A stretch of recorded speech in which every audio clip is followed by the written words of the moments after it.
อะไรนะดูบอลอย่าดูบอลนะดูบอลเราไปดูห้องตัวเองดูบอลแล้วฮะฮะดูบอลดีกว่าฮะโดนง่อยเนี่ยสายคนมากเลยแต่อีบัตก็ควบคุมไปหมดควบคุมไปเสร็จแล้วก็หอมเลย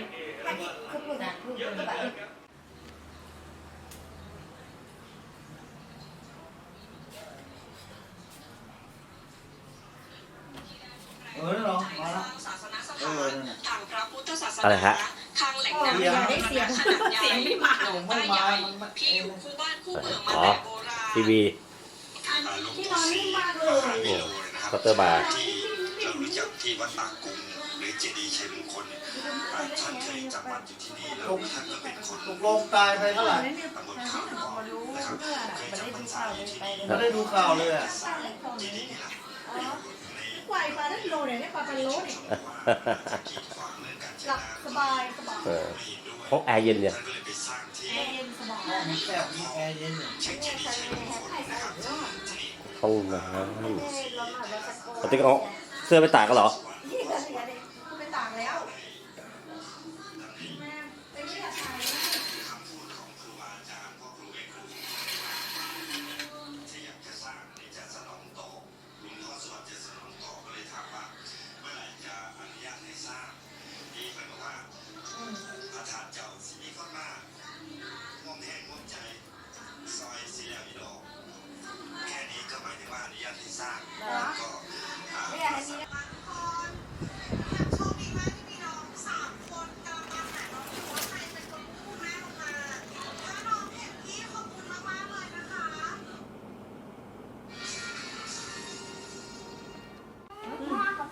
เปิดบันได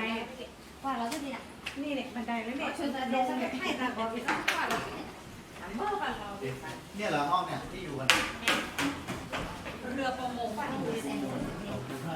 งเราห้องเรือเลย205เลยนะตลาดล่มผุบ207อ่ะ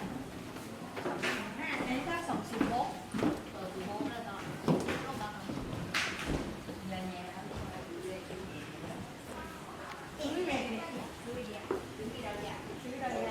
อะไ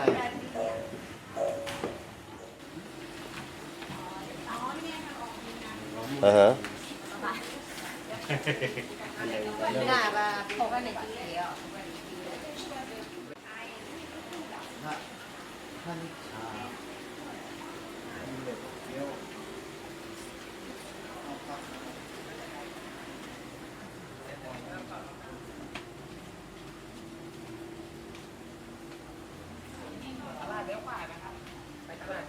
เลี้ยวขวาเลยนะเลี้ยวขวาไปตลาดสดเลี้ยวขวากลับมาทานอาหารกันเราได้นะคะ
เราใส่ไอ้นี่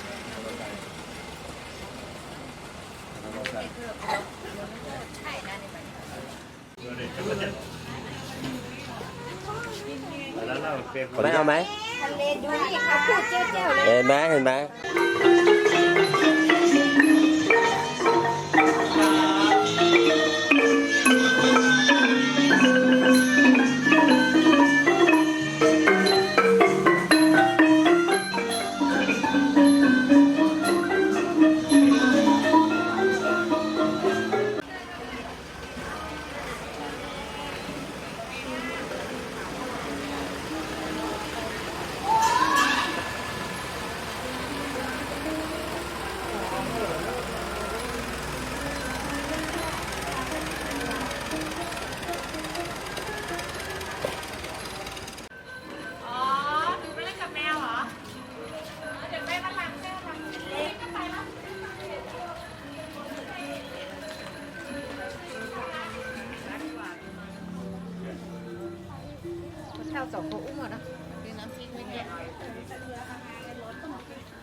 ดินระวังไม่อย่าถ่ายรูปไปไหนแ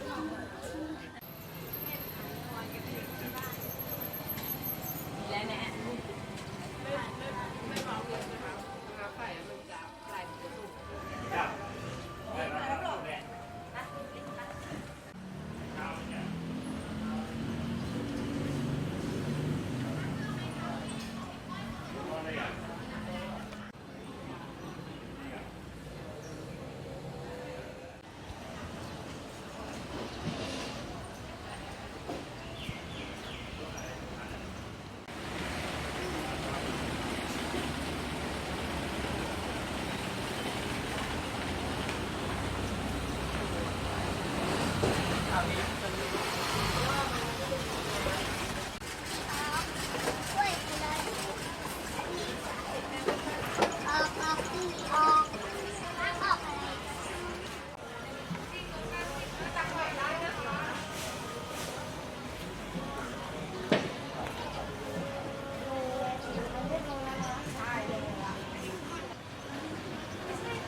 อะไรเหรอ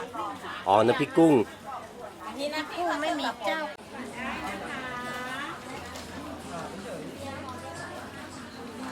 แม่กับพี่ซื้ออะไรนั่นแหละว่าเราไม่ได้ร้อนมาเลยล่ะ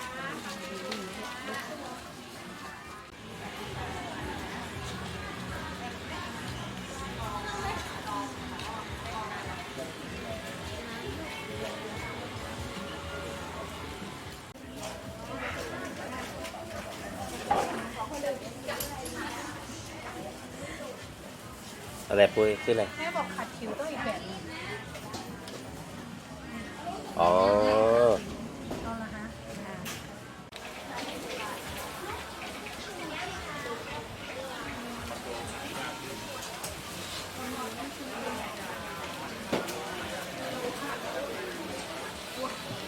ที่ตกลงได้เลยนะครับถ้าเราก่อนนะครับ นู่นไงไปยืนอยู่นู่นได้เลยเป็นถ่ายรูปแม่ ไหน โอ้ย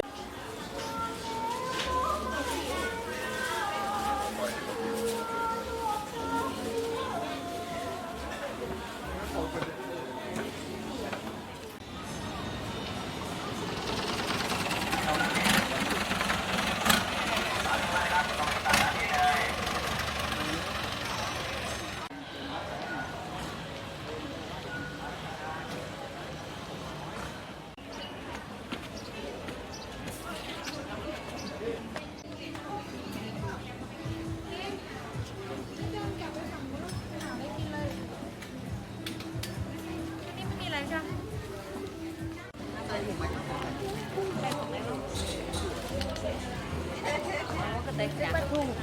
กินทั้งปีก็ไม่หมดเลยเอ๊ะ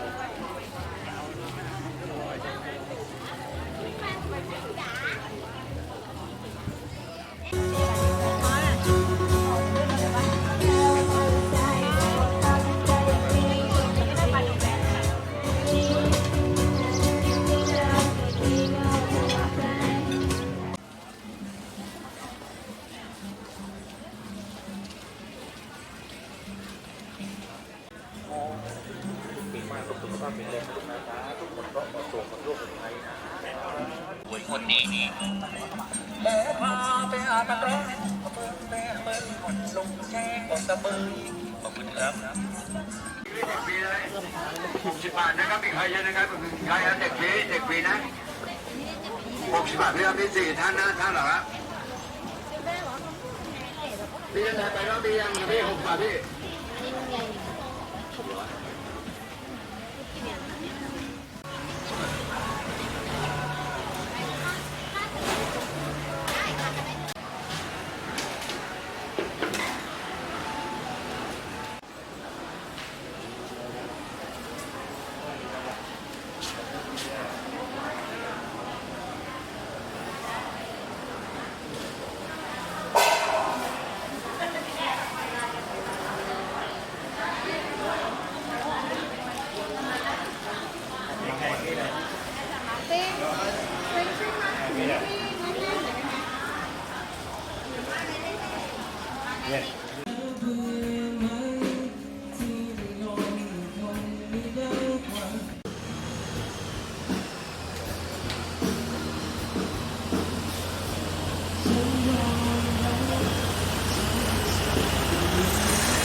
วันนี้มันเนี่ยที่ตามหาเมื่อเย็นเนี่ย นี่เลยคนนี้เลย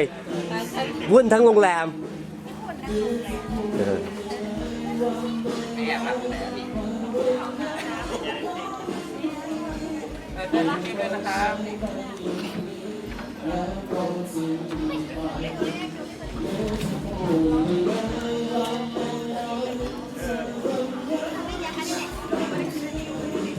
ล็กเสื้อตัวเล็กรอแป๊บนะครับเดี๋ยว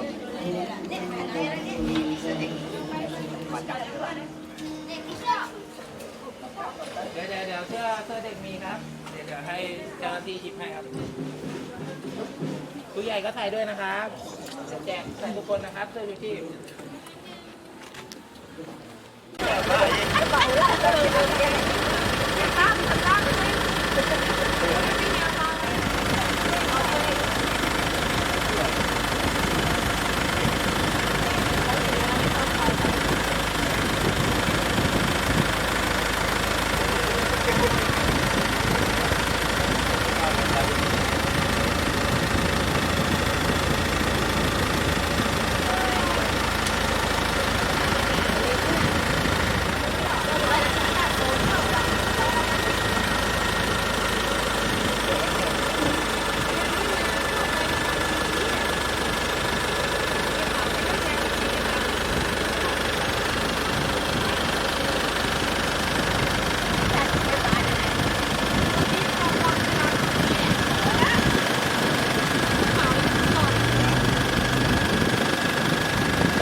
ป้าป๋า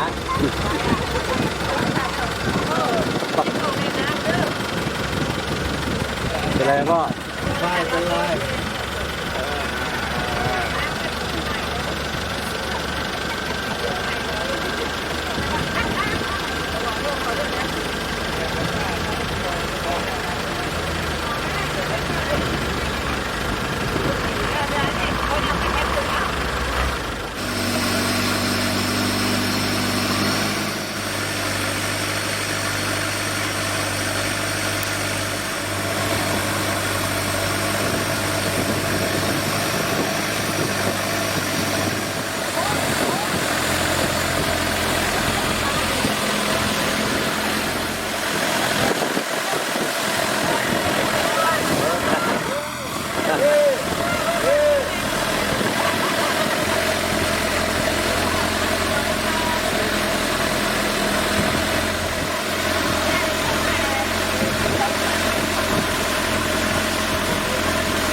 ไฟแล้วดู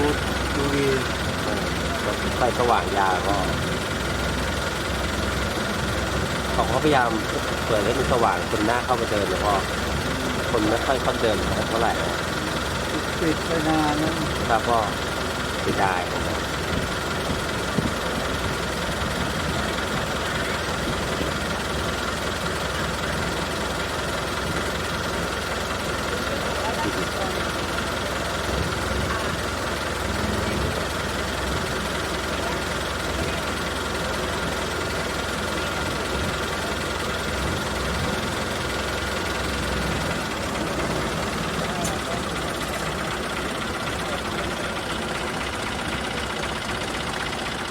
ตรวจดูทรัพย์สินเรียบร้อยนะครับพี่ก่อนที่จะดู คนไปใส่บาตรพระแต่เช้าไป รอเพลลี่เนี่ย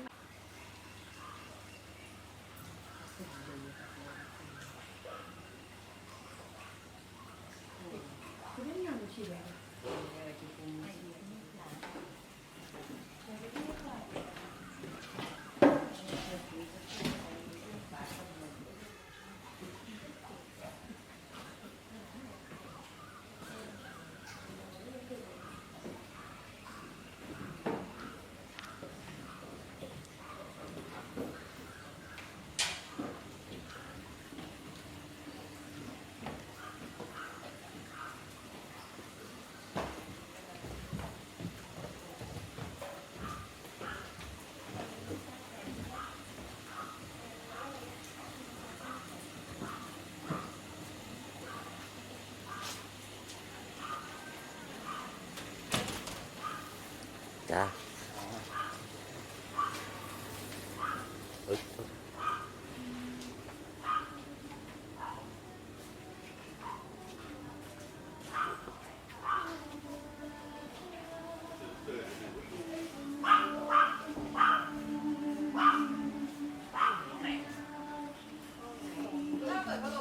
พี่หอยเขาจะคล้องเลยนะ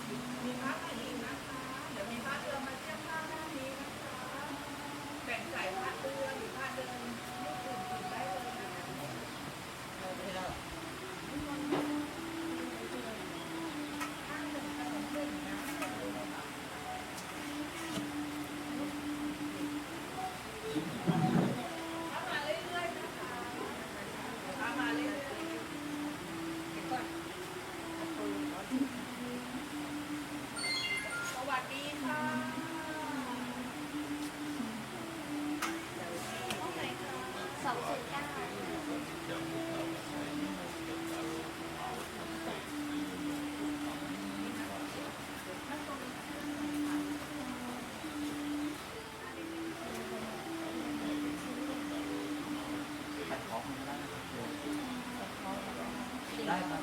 ไม่ต้องครับครับเท่าไหร่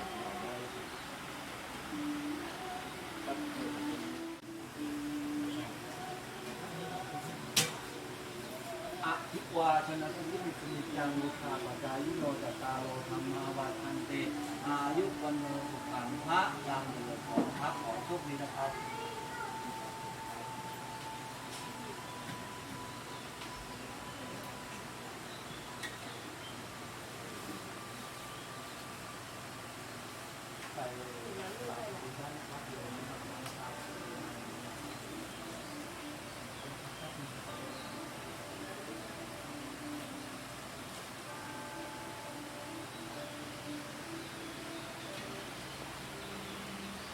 วิวาทานาภิ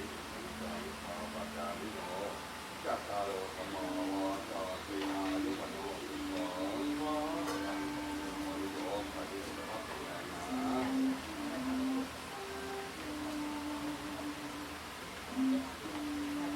อุ้ยนะ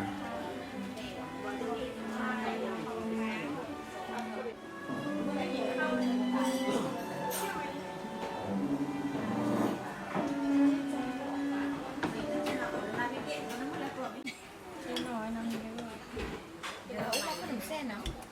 ขนมเส้นมากนั่นนะ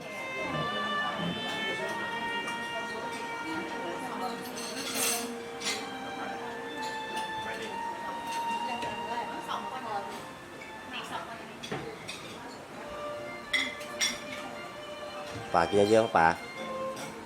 เยอะๆ